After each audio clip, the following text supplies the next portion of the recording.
미라클 모닝 애청자 여러분 안녕하십니까? 매년 가을이 되면 저희 교회에서는 가을엔 편지를 쓰겠어요가 아니라 가을엔 시편을 쓰겠어요 라는 주제를 가지고 시편 말씀을 필사를 하고 있습니다. 이번 해에는 10월 달에는 시편 119편을 필사하려고 합니다. 성경에서 가장 긴 장인 시편 119편 176절로 되어 있습니다. 시편 119편은 8절씩 각 연마다 8절씩 22연으로 되어 있는데 각 연마다 시작되는 것이 히브리어 알파벳 숫자로 시작되고 있습니다. 그래서 9월은 이번 주부터 수요일, 목요일부터 시작을 해서 시편 말씀 각 연마다 수목 성경 말씀, 수목 드라마가 아니라 수목 성경 말씀을 전하고 10월 달에도 계속 이어져서 마지막 날까지 시편 119편 176절 22연을 다 전하려고 하고 있습니다. 오늘서부터 듣는 이 수목 말씀을 다른 분들에게 공유해 주셔서 시편의 아름다운 말씀의 풍성함을 누릴 수 있기를 바랍니다. 제가 시편 119편을 오늘의 양식이라는 이름으로 방송을 할 때 몇 번 전한 적이 있습니다. 그 중에 순서상 빠진 것도 있고 다 전하지 않았기 때문에 그것을 몰아서 함께 전하려고 합니다. 제가 이 시편 말씀을 필사를 해야 되겠다라고 생각한 것은 전 문화부 장관이었던 이어령 씨가 지은 책 가운데 한국의 명시를 해설한 언어로 세우는 집이라는 책이 있습니다. 그 책은 김소월의 시를 비롯하여 한국의 명시들을 소위 묵상하고 해설한 명해설집이라고 할 수가 있습니다.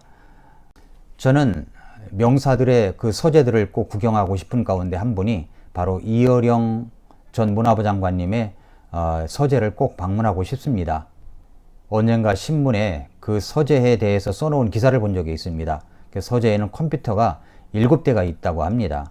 전자펜, 스캔 등을 활용하여 각 컴퓨터에 저장해 놓고 꺼내서 쓴다고 이야기를 하면서 디지로고에 대해서 말씀하신 적이 있습니다. 지금도 책을 읽으며 책을 쓰고 있는 한국의 문학계의 보물이라고 다들 그렇게 이구동성으로 이야기하고 있죠.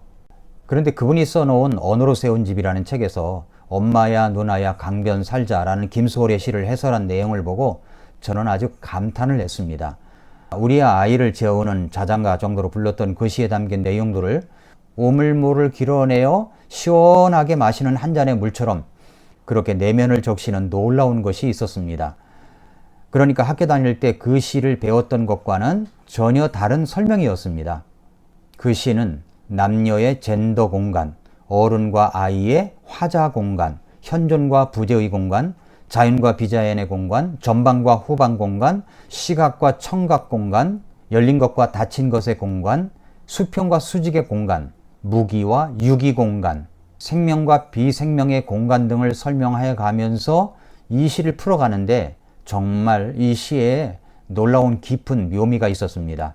시는 언어로 지은 집인데 우리가 집을 생각하면 벽과 지붕이 있는 정형된 모양을 생각하기 마련이지만 집의 내부를 보면 저마다 다른 생활을 느끼게 되는 것처럼 시는 언어로 지은 집인데 집이라는 것은 지붕, 외장재 등 뿐만 아니라 가구, 인테리어, 분위기 모든 것이 총체적으로 느껴져야 하는 것처럼 말입니다. 어떤 부인이 이 책을 보고 아주 짧은 시인데도 불구하고 이렇게 많은 의미를 담고 있고 도심 속에 살면서 자연과 정을 그리고 있기 때문에 짧고 쉬운 말로 쓰는 동요 같은 시이지만 슬픈 느낌의 어른의 시처럼 느껴지는 것이 신기해서 남편에게 물었답니다. 여보, 엄마야 누나야 강변 살자 이게 무슨 뜻인지 알아요? 그러자 남편이 이렇게 대답하더랍니다. 결국 부동산 투자는 강변에 해야 된다는 것이지 자신의 투자 전망을 몰라주는 부모의 원망이라고 할까? 그런 시 아니야? 이렇게 말하더랍니다. 그래서 그 부인이 기가 막혀서 할 말을 잃었답니다. 저는 이어령 씨의 이 언어로 지은 집이라는 책을 보고 제 마음속에 목마름이 생겼습니다. 성경을 그렇게 길어내는 사람이 되고 싶은 목마름입니다. 그래서 시편을 생각하게 되었습니다. 시가 언어로 짓는 집이라고 하면 시편은 언어와 마음과 열정으로 부르는 노래입니다. 마음의 상처로 가득할 때, 불안한 마음으로 두려움에 떨 때, 나를 미워하는 사람으로 인해 관계의 고통을 느낄 때, 냉랭한 마음으로 식어져 있을 때, 열정이 사라져갈 때, 즐겁게 노래하는 그 노래가 들려오지 않을 때 우리는 긴급 버튼을 눌러야 됩니다. 우리가 긴급 상황이 있을 때 119를 누르는 것처럼 긴급 버튼, 시편 119편을 읊어봐야 되는 것입니다. 그래서 이 시간은 매주 수요일과 목요일에 마음과 열정의 노래를 담은 시편을, 그 중에서도 119편을 가지고 말씀을 나누겠습니다. 오늘은 그 첫 번째 시간으로 시편 119편 말씀을 본문으로 긴급 버튼 119라는 제목을 붙여봤습니다. 시편 119편 97절은 이렇게 말씀합니다. 오, 내가 주의 법을 얼마나 사랑하는지요. 그 법이 종일토록 나의 묵상이 되나이다. 라고 한 이 시편 기자의 모습처럼 여러분은 이 말씀처럼 그렇게 하나님의 말씀을 사랑하십니까? 어떤 분은 그냥 교회에서 일독을 하라고 하니까 읽고 있기는 하지만 사랑한다는 마음까지 가려면 아직 멀었다고 하는 분도 있을지 모르겠습니다. 즐거워서 성경을 읽기보다는 대부분 의무감으로 읽습니다. 읽다 보면 뭔가 변화가 있겠지 하는 마음으로 말입니다. 즐거워서 읽어야 하는데, 그래서 그 말씀이 종일토록 묵상이 되어야 하는데 아직은 그 경지에 이르지 못했다고 하는 분도 있을 것입니다. 바로 이런 분들을 위하여 시편 말씀을 통해서 특히 시편 119편 말씀이 필요한 것입니다. 그래서 긴급 버튼 119라고 붙여봤습니다. 방금 읽은 시편 119편 97절 말씀처럼 오, 내가 주님의 말씀을 얼마나 사랑하는지요. 그 말씀이 하루 종일 묵상을 하고 다닙니다 라고 고백할 수 있는 사람이 되려면 매주 여러분 수요일과 목요일 방송되는 수목 성경 말씀 방송, 이 말씀을 꼭 들으시고 여러분의 마음을 회복하는 시간이 되시기를 바랍니다. 성경은 진리의 기록이라고 했습니다. 이 말씀은 하나님 자신을 일컫습니다. 성경은 오류가 없는 순수한 주님의 말씀입니다. 그러나 그렇다고 해도 내가 이 말씀을 사랑하며 그 안에서 기쁨을 누리지 못한다면 우리 시각은 아주 낮은 것입니다. 이 시편은 말씀의 기쁨으로 인해서 고동치는 사람들의 매력적인 모습을 읽을 수가 있습니다. 이런 모습은 우리처럼 성경을 사랑하며 그 말씀 안에서 기쁨과 즐거움을 찾기 원하는 저와 여러분들에게 꼭 필요한 모습이라고 생각합니다. 시편 119편을 읽고 미라클 모닝을 통해서 이 말씀을 듣게 되면 성경 말씀을 사랑하고 기뻐했던 한 사람을 만날 수가 있을 것입니다. 이 시편 119편에서는 주님의 말씀에 대한 기쁨과 즐거움이라는 심장의 고동소리가 생생하게 느껴집니다. 세상 사람들의 마음을 움직이는 시, 언어로 짓는 집과는 비교할 수 없는 시적 유의성을 정교하게 되살리며 단어들과 놀이를 즐기는 그의 순결이 느껴지기도 합니다. 이 시편을 지은 분은 하나님의 말씀을 즐거워하거나 사모한다고 말한 것이 25번이나 됩니다. 시편 119편 103절에서 이 기자는 이렇게 말했습니다. 주의 말씀들이 내 입맛에 어찌 그리 단지요? 참으로 내 입에 꿀보다 더 다니이다. 우리도 가끔 말씀을 읽을 때 이럴 때가 있지 않습니까? 말씀이 정말 달다 라고 느낄 때가 있습니다. 말씀을 읽으면 수없이 많은 보물을 우리가 찾을 수가 있습니다. 시편 119편 162절을 보면 많은 노량물을 얻는 사람같이 내가 주의 말씀을 듣고 기뻐하나이다 라고 했습니다. 이 시편을 기록한 분은 이 말씀이 그의 소망이었고 평화였습니다.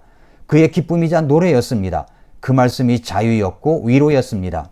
그런데 놀라운 것은 또 이것입니다. 이 시편 기자가 가졌던 성경은 우리보다 분량이 훨씬 더 적었다는 것입니다. 거기다가 또 신약 성경도 없었습니다. 이미 현재의 구약 전체 말씀 39권의 말씀도 다 갖고 있지 않았었습니다. 이 시편 말씀, 이 시편 119편을 쓴 사람이 누구인지, 언제 이 시편을 기록했는지 그것은 잘 모르겠습니다. 그렇지만 이 시편 기자와 우리를 비교해 볼 때 그렇게 적은 말씀을 가지고도 그 성경 말씀을 지극히 사랑했다는 것은 확실합니다. 이제 우리는 이 시편을 통해서 말씀을 기뻐하는 논리적 이유와 내용들을 우리가 배울 수가 있습니다. 시편을 노래했던 방법들을 배우게 될 것입니다. 그래서 지금 우리에게 주어진 그 성경 말씀 66권을 훨씬 더 풍성하고 완성된 그 말씀을 사랑하는 법 역시 우리도 배우게 될 것입니다. 시편 기자가 누렸던 말씀의 깊은 즐거움과 기쁨으로 심장이 고동치는 박동이 우리의 가슴에도 세차게 뛰게 될 것이라고 믿습니다. 그리스도인의 삶이란 무엇입니까? 진정한 그리스도인이라면 어떻게 살아야 합니까? 이것은 우리가 끊임없이 질문을 던져 내 자신이 답이 되어야 하는 것입니다. 왜냐하면 정체성을 흔들릴 때 필요한 것이기 때문입니다. 힘든 일이 생겼을 때, 불안한 마음이 들 때, 포기하고 싶을 때 내 자신이 누구인가를 확인시켜 주므로 다시금 일어설 수 있기 때문입니다. 나에게 성경 말씀을 사랑하고 그 말씀을 즐거워하고 기뻐하며 감사하는 마음이 부족하다고 느낀다면 우리는 늘 전전긍긍하게 됩니다. 그래서 온갖 성경 강좌와 사경회를 쫓아다니고 부흥회를 쫓아다니고 기도원을 찾아갑니다. 그러나 그렇게 찾아다니는 방랑자, 허상을 쫓는 방랑자가 될 수 있는 위험이 있다는 것을 기억해야 합니다.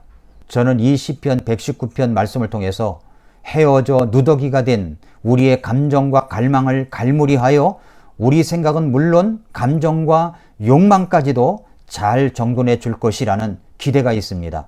저는 이 말씀을 통해서 구원받은 그리스도인들의 기도와 찬양 속에서 사려 깊고 민감한 감성과 그리고 신학적 교리의 회복이 일어나리라 기대합니다. 저는 이 말씀을 통해서 이성과 감정, 신학과 기도, 체험과 실존, 주관과 객관을 완벽하게 조화시켜 가리라고 기대합니다. 시편을 묵상하고 함께 말씀을 공부하는 동안 우리는 생물학 교사보다는 음악 교사에 더 가깝게 될 것이라고 생각합니다. 생물학 교사는 해부를 많이 합니다. 해부하기 위해서는 죽여야 합니다. 우리는 시편을 해부하려고 하는 것이 아닙니다. 이 시편은 장례식장이 아닌 음악실에 음악회에 필요한 글입니다. 그러므로 음악교사가 학생에게 가르치듯이 우리는 이 시편을 통해서 배워야 할 것이 몇 가지가 있습니다. 첫째는 가사를 이해해야 합니다. 단어들을, 구절들을 해석하는 작업이 있어야 합니다. 둘째로 어떤 음률이 사용되고 있는지 가르쳐서 노래로 느낄 수 있도록 해야 합니다. 내용에서 교훈을 받을 뿐만 아니라 곡조에서도 감동을 주도록 해주어야 됩니다. 시편은 감성이 매우 풍성한 글이기 때문입니다. 단조롭거나 우울하거나 무미건조하지 않습니다. 격정적이고 강렬한 열정이 넘쳐 흐르고 있습니다. 세 번째로는 시편으로 노래를 부르는데 그치지 않고 진정으로 가슴 깊은 곳에서 노래할 수 있어야 되는 것입니다. 그러므로 이 말씀을 통해서 저는 여러분들에게 이 시편 말씀의 의미를 말씀드릴 것이고 시편 기자가 감정에 호소한 것처럼 그렇게 호소할 것이며 의지를 불러일으키는 말씀을 여러분에게 전하게 될 것입니다. 잘못하면 본문의 의미를 파악하게 되는 고된 작업이 없이 감정에 호소하게 될 수 있는데 그렇게 되면 결과는 허무하게 끝날 수 있습니다.